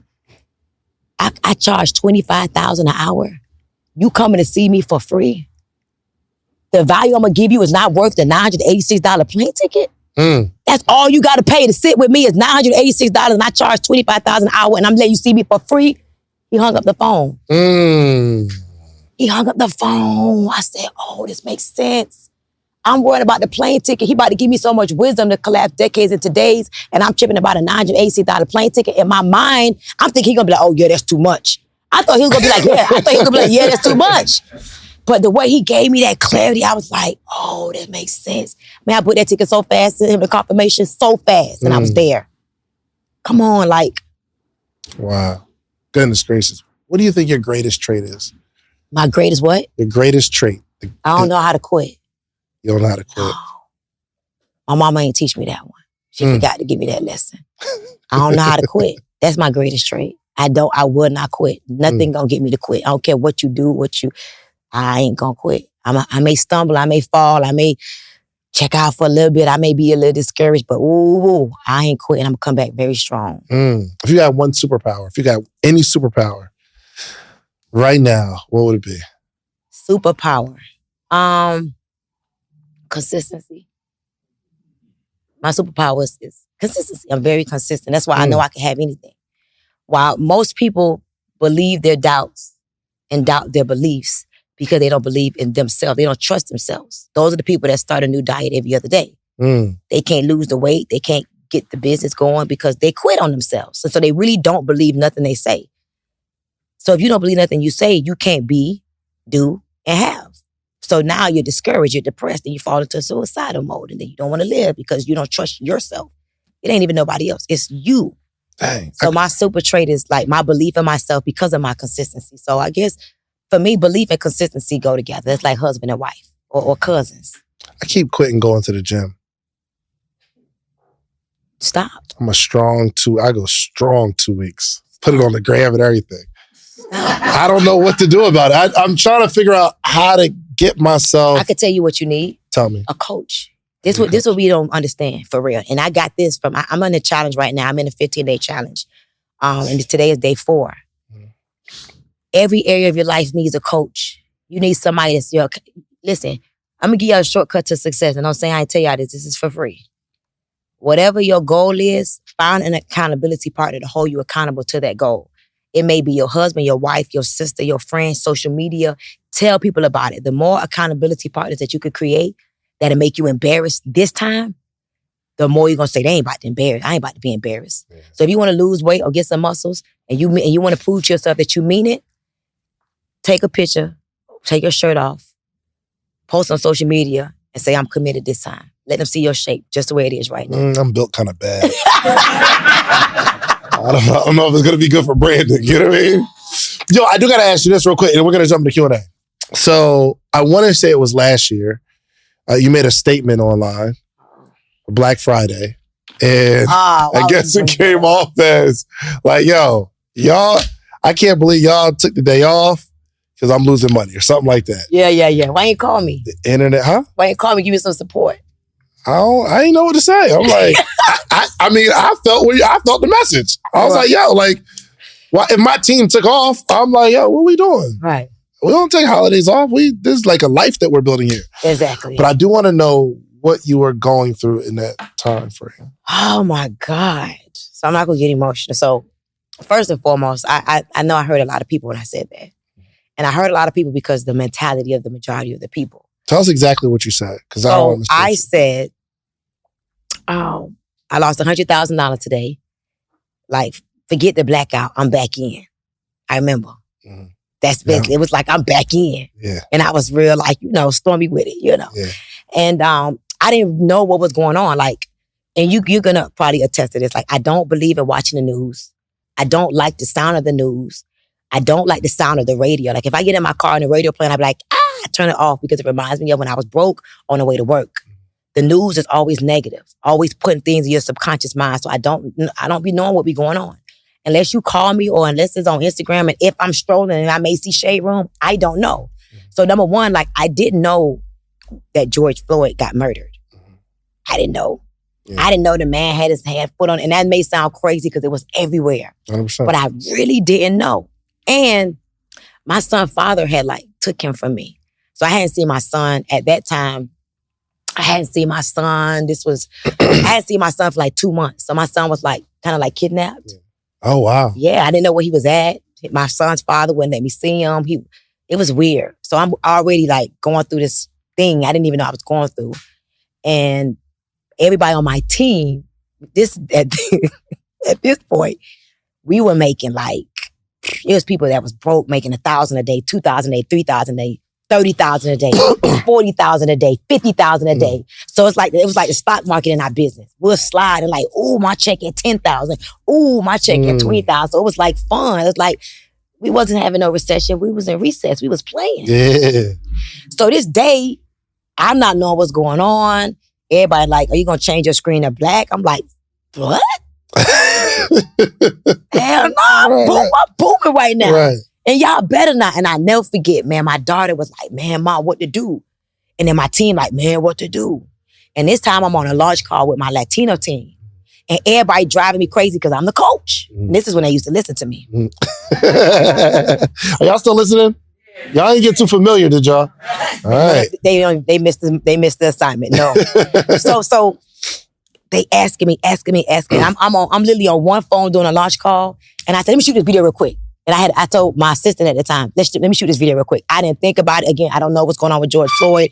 I don't know what the black thing means. Man, that was the worst experience of my life, but it changed my life. I put that video out there. Man, I woke up the next day. People was going crazy. Literally, I watched my followers go like 250,000 followers in a minute. I watched it. Unfollow, about follow 250,000 followers like in a minute. My DMs, oh my God. People like, I'm going to kill you. I'm going to kick your ass. You lost 250,000 followers? And like, what? I lost more than that. I lost like 300,000, 400,000 followers when it happened. Yeah, I went through it bad. And wow. You got to know, at that time, I was giving so much of me to the world. I felt like, how could they do this to me? If I did it, I may have made a mistake, or maybe I don't know what's going on, or maybe y'all don't get it. But listen, I literally would go on my DM, and it's the people that's like, the people that'll say, oh my God, I love you. You changed my life. Thank you. Then I scroll down. I hate you. I'm going to kill you. You did. And I'm like, you just said you love me. This message over here with hearts and cry emojis. And wow. So it was a crazy experience that, like, it was like a death. Like, people sending me flowers. I was in my bed, like how Jesus rose on the third day. I was in my bed. I didn't take a bath. I didn't brush my teeth. I was devastated. Wow. Yeah, I had death threats and all kind of stuff. Yeah, I had to go get rifles for my whole family. My daughter had a rifle. My dad had a rifle. I had a rifle. Gosh. Yeah, it was crazy. We had rifles on our bed. People would drive by my house. Like, it was crazy. It was really crazy. And I really downplayed it. It was the worst experience, but it changed my life. So you were just in bed for 3 days where they just... I rose on the third day. I said, forget this. I'm about to go work out. I'm not, these people ain't finna make me quit. What was going through your mind? So I went on a fast for 40 days and 40 nights when I got off of social media. I hated people. I hate them. I hate everybody.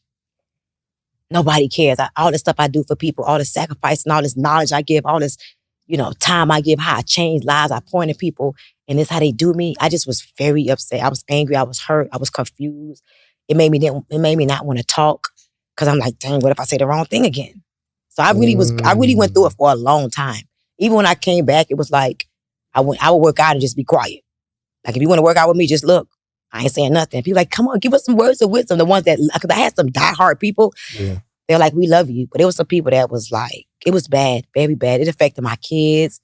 It affected my business. And then my owner of my company, again, we in this bubble.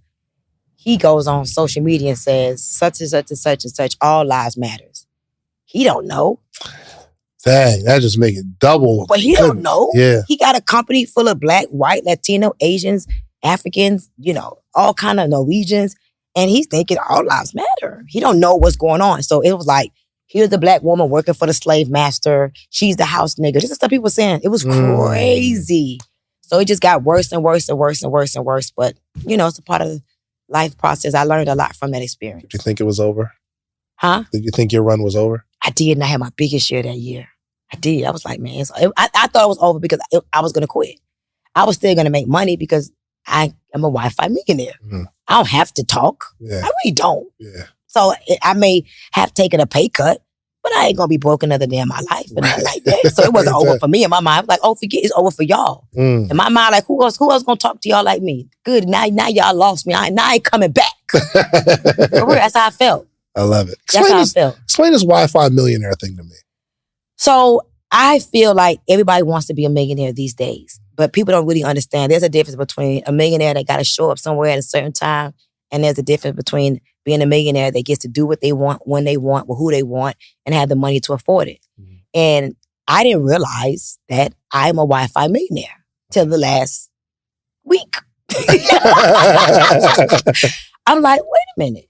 I really do what I want. I don't have to physically take my body nowhere. And truthfully, I make over 7 figures a month. I've had a $1.5 million day. I make multiple 7 figures. I've had a $3-4 million month, $3.5 million month. I haven't hit $4 million yet. I had a $3.5 million month. I've duplicated that with 40 people in my network marketing company and outside my network marketing company. Gotcha. I get people every day, somebody, because of you, I'm a millionaire. I want to tell you thank you. Because of you. I just got to get better at promoting stories for real.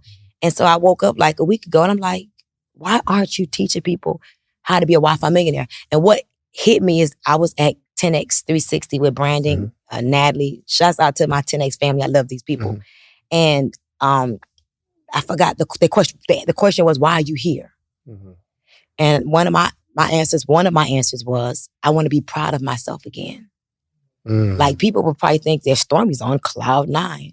It's not the money. I got money. I'm cool when it comes to money. I'm not trying to figure out how to pay the light bill. Yeah. I went into my bank account yesterday and I was like, wow, look how much my light bill is. I had not seen a light bill in like 8 years. I was like, oh, that's the light bill. You know? And that's a blessing. Come on, man. I dropped out of school in the 9th grade. Like, who would not want to be able to live a life that you don't know what your bills cost? I don't know. I got 2 houses. I got a house in Houston, Texas. I haven't been to. All my bills on auto pay. I saw another bill. I'm like, what's that? Oh, it's the gas for Texas. I don't know. So I just want to show people that you can have time freedom. You can have financial freedom. You could do what you want, when you want, who you want to do it with, and be able to afford it. But you're going to need a new skill set. Yeah.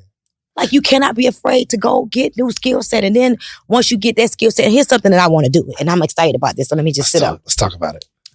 Imagine, and this is what I shared with one of my girls yesterday. I said, imagine you get into one of my courses or you join this challenge. So I'm about to do this challenge for the first time ever. I've never done this in my life.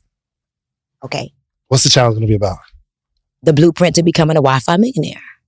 And I'm going to have it's an exclusive group of people that I work with them and show them how to become Wi-Fi millionaires. Really? And you're going to help me. I didn't tell you about this yet. You're going to help me. And I'm help you. Yeah, you are. You 100%. are. Yeah, because you have done it. So that's what collaboration is, the new currency. Sure. So check this out. So my goal is, and I thought that it was just going to be through my network marketing company. And then I'm like, Stormy, that's not true. How can you teach people how to become Wi-Fi millionaires and act like you only do it with TLC? That's not true. Yeah. So in the network marketing world, we're taught to dummy down everything else and big the network marketing company. But I can't be a fraud. So I'm taking all of my businesses, all of my strategies, all of what I've done, and I'm going to put it into a 5-day challenge. And I'm going to allow, maybe 1,000 people to enter into the challenge and work with me, and my team exclusively for 5 days. And at the end of those 5 days, so it's going to be $97. I'm just letting you know right now. And I'm really not liking a $97 joint. Mm-hmm.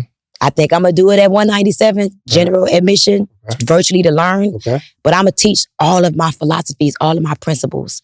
And it's going to be an opportunity for you to create freedom. Like doing what you want, when you want, who you want to do it with. Imagine that, and having the money. A lot of people got relationships because of money. They date a man because he helped with the bills. So that's really their roommate.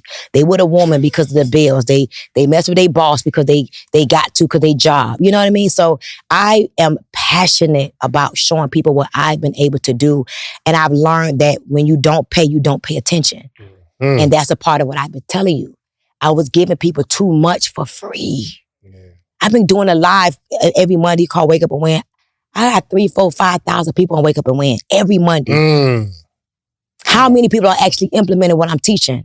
Out of the 3, 4,000, I guarantee you probably 3. Mm-hmm. They just get high real quick. Like they just excited real quick and then they get up and do nothing. Yeah. Because I gave it to them for free.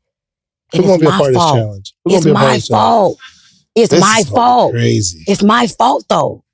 So check this out. And I did not learn this till the last week. I went to 2 masterminds, cost me almost $200,000. I paid good attention. But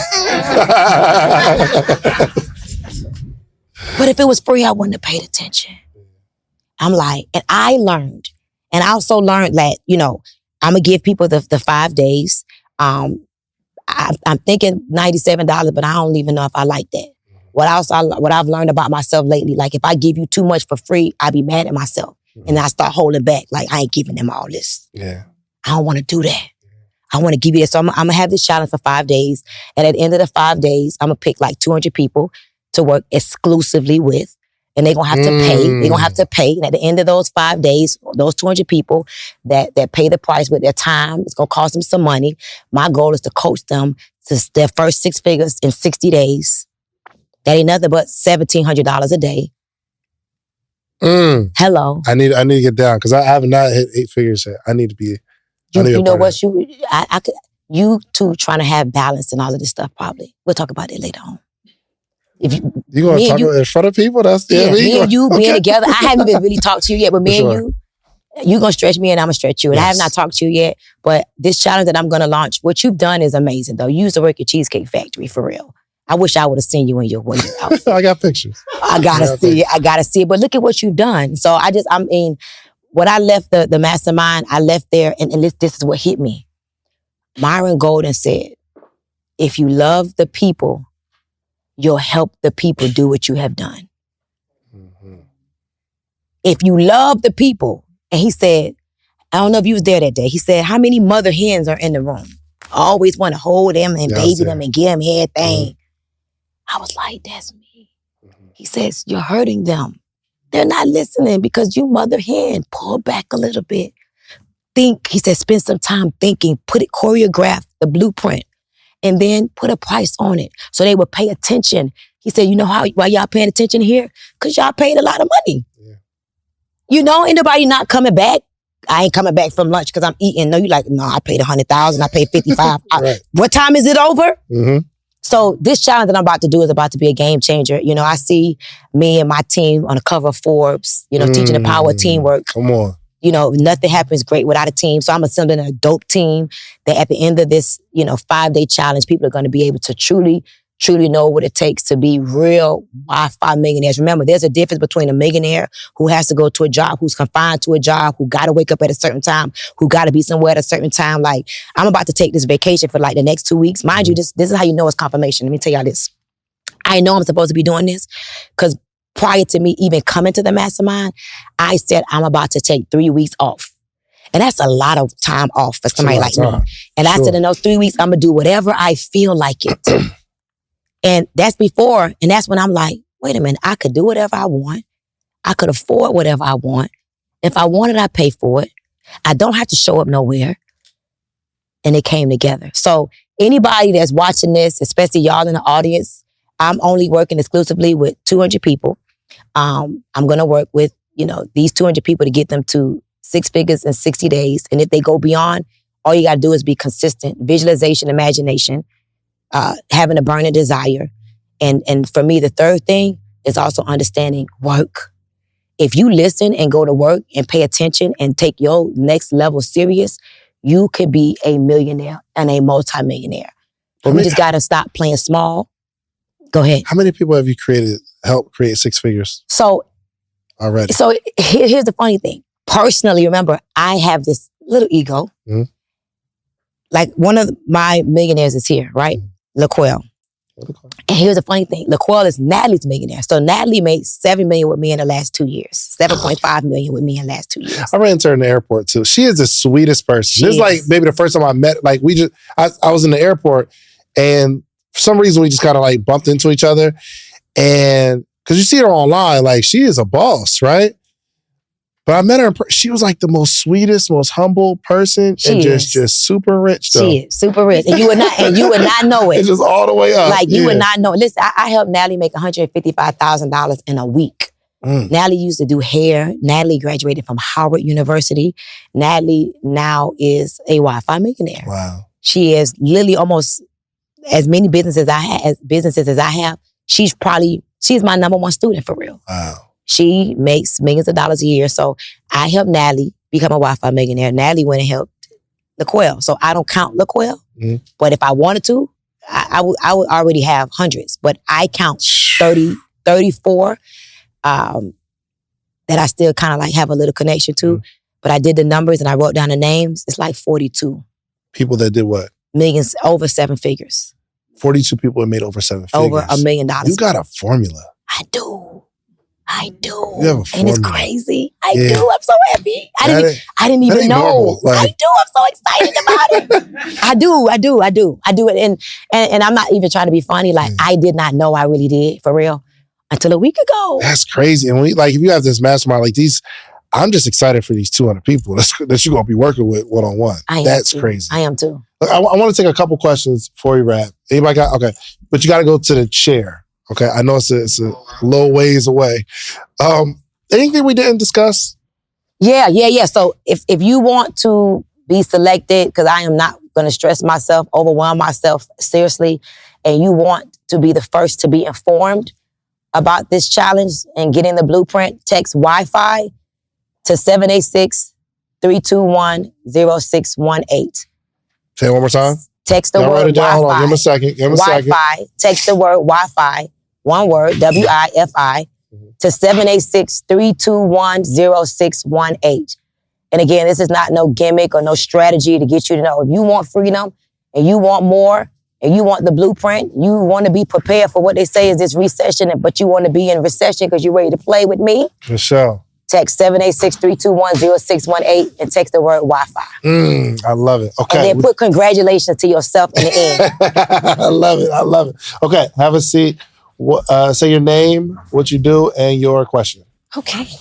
Hey, my name is Rhonda. I'm a coach and a therapist, helping adults overcome inner child trauma, parental hurt, things like that.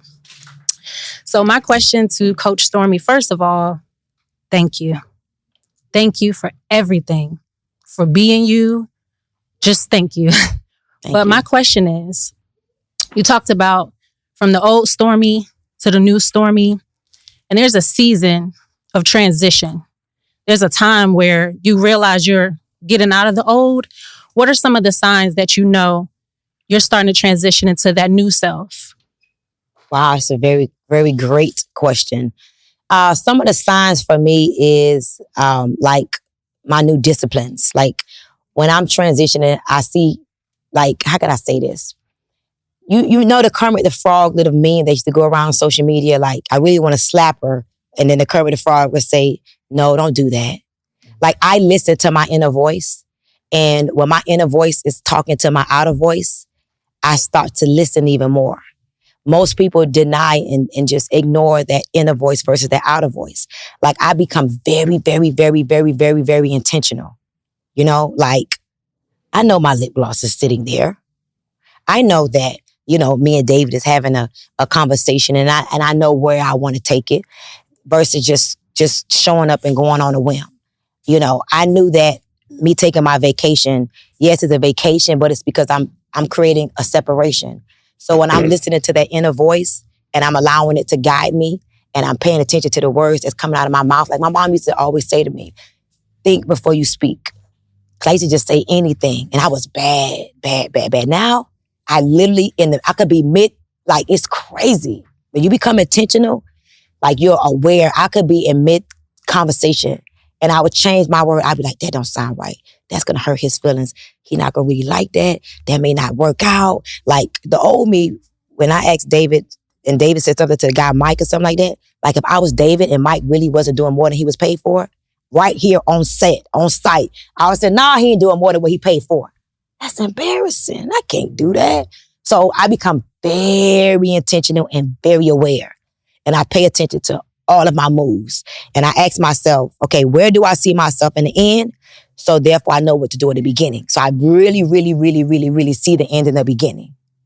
And I have no ego. Like, when David said I could come, and he said I got to be here at 10 o'clock in the morning, the old me would have been like, I'm Stormy Wellington. I ain't nobody coming at 10 o'clock in the morning. What you mean?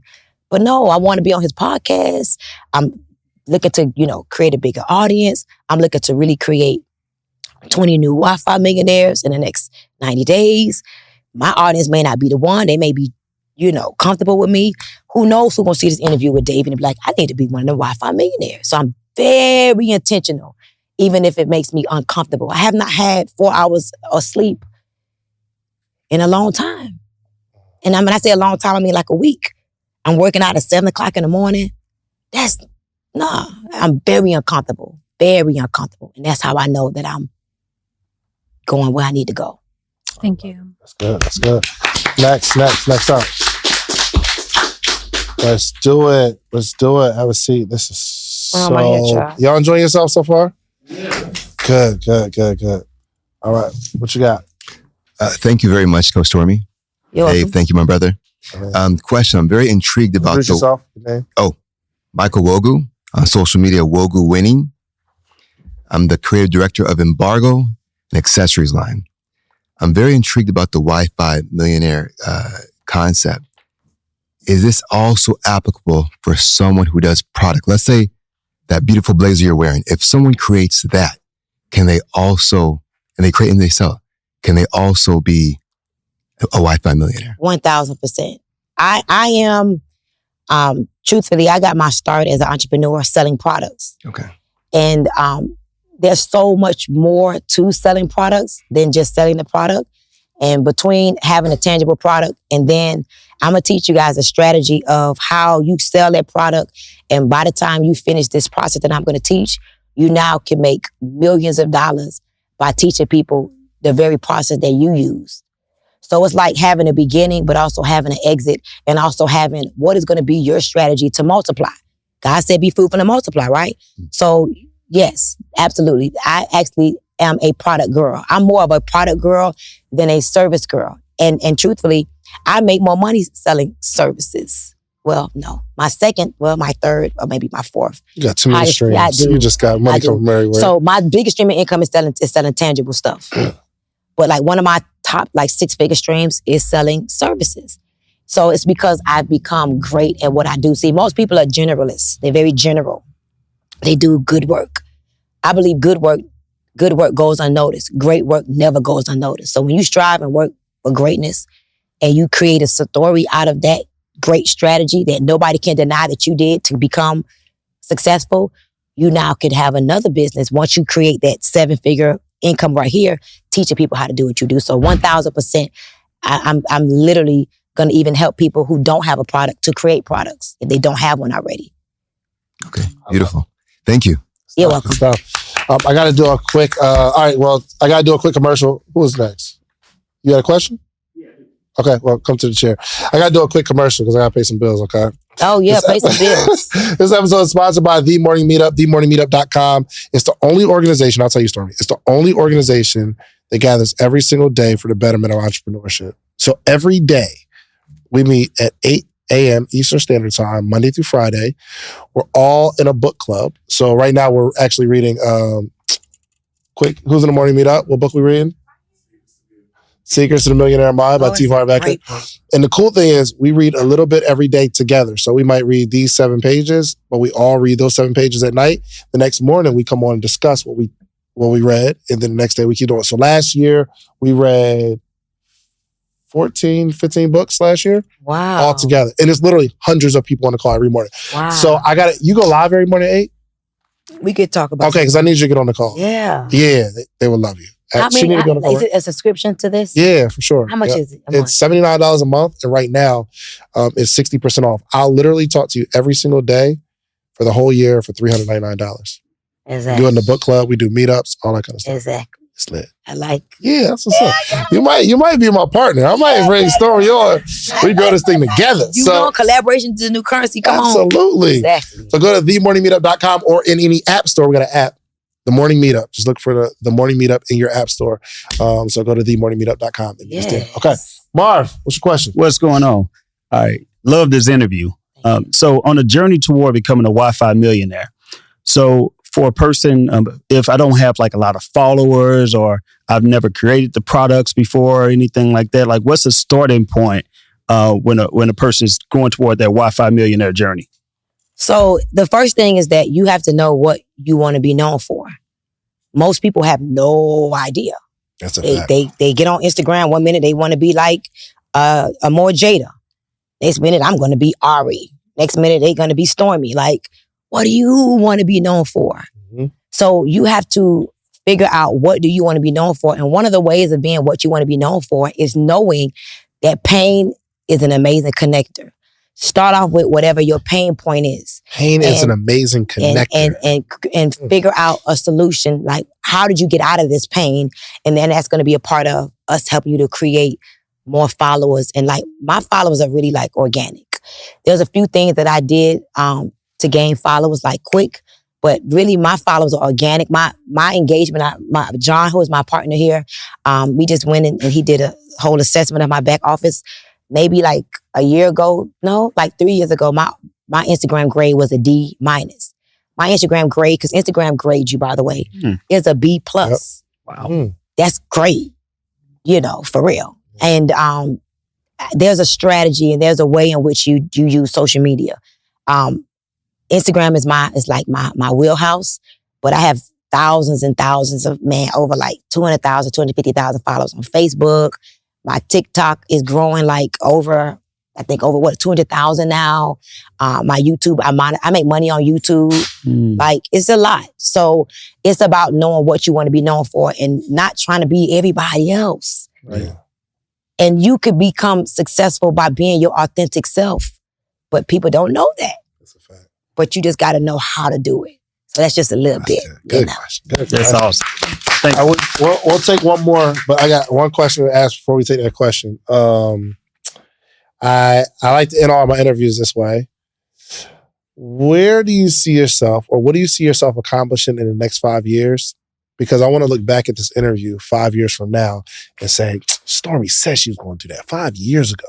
And look, she did it. Yeah, exactly. I mean, so there's a few things. So my mission, I think this lady over here, somebody asked over here, one of the things that keeps me excited, and I believe everybody should have a mission statement for their life. One of my missions, and my mission is to be one of the most impactful women that ever lived while living a quality of life and doing whatever I want for myself and others. So repeat that. The mission of my life is to be one of the most impactful women that ever lived while doing whatever I want for myself and others. So I see myself continuing to do whatever I want for myself and others. Like, that's a big deal. Like, total freedom. If I don't want to do it, then I'm not doing it. I don't care if you're going to give me $1 million. I don't want to do it. I like that. Like, that freedom in, like, it's 50,000. Can you give it to me for 30? No, it's 50,000. I'm not discounting it. No, can you give it to me for 45,000? Having the ability to turn it down. Like, that's a big accomplishment for me.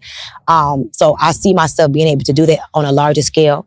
I see myself with like 1,000 Wi-Fi millionaires that like we do an event and we lined up 1,000 families necklaces and we lined up and like my name is, Sheila Monique and I'm a Wi-Fi millionaire and I have 10 millionaires that I've coached to millionaire status. Hi, my name is Jessica Brown and that's what I'm talking about. Hi, my name is Crystal. Hi, my name is David Shands and I have 20 millionaires, Wi-Fi millionaires. That's the difference. Like I'm like, ooh, like I have this thing and I don't talk about it a lot, but I like working for Because of Yous. And I want to tell you, Coach Stormy, because of you, I have time freedom, financial freedom, relationship freedom. I do what I want, when I want, with who I want to do it with. Thank you. Because of you. Because of Yous. So it's just a crazy thing that I have in my mind. So Wi-Fi millionaires, I want 1,000 of them every year. I want us to do a dope event at the end of the year, a Christmas event. We all have on our jackets, our chains. We like, here I go. And then my show coming out. I have a show coming on Lifetime in January. Really? Yeah, you got exclusive interview right here. Gracious. And guess the name of my show? What's that? $1 Million Hustle. I love it. Yeah, it's called $1 Million Hustle. So I'm looking to bring people on the show. A part of like what I'm hoping to really see happen is that, the Wi-Fi millionaires evolved to being on the show with me. The show is going to be a franchise show. They had to it's so crazy how God worked. They had to redo some things because the show was initially about my network marketing company. But because of the Attorney General and the FTC, they had to make it about all of my businesses, which is so cold. Love it. Can I get on? Oh, yeah. Can I be on the show? You got to be one of the millionaires. I'm going to be on the show. Yes. So that's what I see. That's what I see. I love it. And I want my plane. I want my plane. So I could go do what I got to do and come home and go to sleep. I have an 8-year-old. I do have an 8-year-old. He asked me like, I got to go out of town. I got to go to work. You want that PlayStation? Okay. Wow. I got to do what I got to do. Gosh. So, yeah. Yes. You gonna have that plane for sure. Yes. Last question. Let's do it. Congratulations on your show. It's an honor. Thank you. You want me on there? Of course I'm gonna be on there.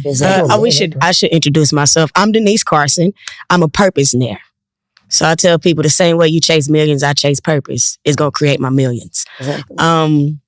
My question to you, you have reached the peak of, not even the peak, you just touched it. You got a lot more to do. You got a lot more to do. What is your definition of self-care and how do you keep yourself intact while giving yourself to everybody else? Good question, girl. All right. So I have a formula. And that's actually an acronym. I can't give it to you now. We're going to take too much time. But I have a formula and I stay in my formula. And when I see myself getting out of my formula, like that's how I test and check myself. And when you have a formula, it will help you to, like, you got to be able to manage yourself. When you're an adult, ain't no mama coming to tell you what to do. And what if you don't have a mama? Ain't no daddy. And like, I do not let nobody else dictate how high I could go. Especially when most of the time you spend time around a lot of people that's either on your level or below you until you go into a mastermind and you become a part of a group. But most of your days, like 365 days of the year, or 350 days of the year, I'm spending it with people that's like my family and my friends, you know what I mean? And then I may take 15 days and I'm going to this mastermind and that mastermind. And so what if I didn't know how to keep myself calibrated? So I really have a formula and I don't deviate from my formula. And when I do, it could be 2 days. I'm like, I feel it. Mm-hmm. Like when you ever flew on a plane? Mm-hmm. How many of y'all flew on a plane before? How many of y'all could feel when the plane about to land? Yeah. You ain't got, and then you open your eyes and be do, you know? So you feel when your momentum is declining. Mm-hmm. So when your momentum is declining, you got to know what gets you back up. And we all are different. Mine may be meditation and taking a break and going to work out. Yours may be going into the ocean. You got to figure out what you did when you were at your highest peak and write it down and never forget. So if you feel yourself declining, like, something ain't right. Look yourself in the mirror and be like, I ain't looking the same. Hold on, what's up with my face? I don't like my teeth. I'm gonna go get my teeth clean. I have been a little depressed lately. Yeah. Like, don't be afraid of assess. I call it ADD, assess, decide, divide. Always be assessing yourself. And don't assess yourself up against nobody else. Assess yourself up against you. I love it. That's good. That's good. Well, Stormy, this has been a real treat. Yeah. Thank you so much. You flew all the way over here just for this interview. And I am super honored. I mean, let me feel that way. I want to tell you, I flew over here to be in your presence. I have been wanting to come on this podcast for a very long time. Really? It's something like this white just looked like something for real, ooh. So to be here is an honor for me too. I just want you to know that. Thank you so much. Like that really does, because I knew who you were before I actually met you. And your name, your reputation precedes you, your name rings bells, and you've touched a lot of people. I don't even know if you know how many people you've touched, like through your content, and you don't know the thousands of people that's on your lives when you do it, but like you're touching people. And then the people that you touch, I'm sure she's touched tens of hundreds of thousands of people because someone you touched her. Yep. Like you are really, really a change agent. So I want to let everybody know how they can find you, get in touch with you, and you got to close this out with a word of wisdom.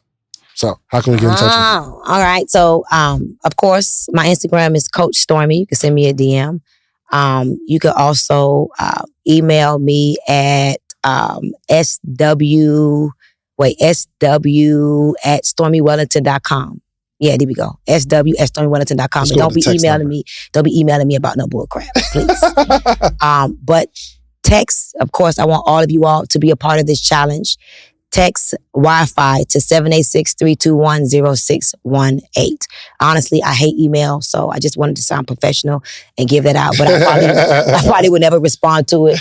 But text Wi-Fi to 786-321-0618. And my word of wisdom would be this: you can be, do, and have anything you want. You got to know that. Man is maker of himself. You were born into this world knowing nothing, and everything you know now is something that you learned from your environment, your peers, your experiences. Don't be afraid to unlearn, to relearn. Don't be afraid to become somebody different in order to have something different. And you got to know that change can happen real quick. It's all about you having that burning desire to be, do, and have. And in the process, keep seeing yourself as a person that you want to become. And one day you're going to be like, oh, wow, look at me. Here I go. Yeah. And that's my word. I love it. I love it. Look, man, you can't close it out no better than that, man. Do yourself a favor. One, follow Stormy, text Stormy. Also, go get you some social proof, meaning go build something. But I need you to go back to your community and teach them how you built what you built. It's the only way our community grows. We are out of here. That's strong. Thank you. Yay. I want to invite you to pick my brain. Mine too. Mine too. Yours too? Mine too. Yours too. Okay, you guys. We are so excited because we just dropped our newest podcast series called the Brain Picker Podcast. David. Oh, it's going down. You get to pick our brain. You have a business idea, a concept. You're stuck. You can't get off the ground. You need the advice of seasoned, experienced entrepreneurs. Not only entrepreneurs that are practitioners, but we got a lot of people that we've been coaching all over the last decade. All over the globe. They got receipts. Not just that, you never know where your next investor might be hanging out, and the word on the street is we got all the connections. That's a big fact. We got all the connections. So if you want to sit down with us and pick our brains in front of our audience, and we're letting you pick our brains, we won't even talk bad about you for doing it in front of our audience, bringing your business maximum exposure. Find the link somewhere around here, wherever you see it. It's there. And apply right now to pick our brain. Let's go. Let's go. Let's get it. Let's get it.